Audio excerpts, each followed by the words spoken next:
మన మొత్తం సమస్యల్ని పరిష్కరించడానికి పెత్తనం ఇచ్చేటప్పుడు తేలుకు పెత్తనం ఇస్తే తెల్లారులు గుట్టిందని మీరు ఎవరికోనికి క్వార్టర్కో హాఫ్కో ఫుల్కో వేస్తారా అంటే వాడు మళ్ళీ వసూలకు పడ్డాడు అంటే ఉన్నదంతా గుచ్చుకుంటాడు.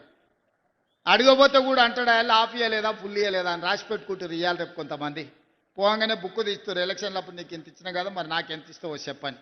అట్లాంటి పరిస్థితి వరంగల్ జిల్లాలో రానియొద్దు. ఇది చైతన్యం గల గడ్డ. పోరాటం తెలిసిన పౌరుషం ఉన్న ప్రజలు మంచి ఆలోచన చెయ్యండి. మంచి వాళ్ళని సర్పంచులుగా ఎన్నుకోండి. మీకు ఇల్లు ఇచ్చేది, మీ అభివృద్ధి చేసేది, మీకు కావాల్సిన తాగునీళ్ళు ఇచ్చడానికి రాష్ట్ర ప్రభుత్వం ఉన్నది.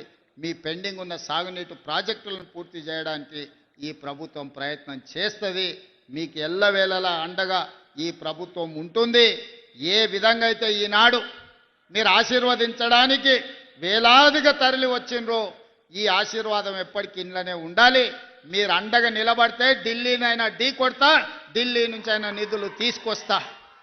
అడగడానికి వెనకాడను, రాకపోతే కొట్లాడడానికి అసలే భయపడను.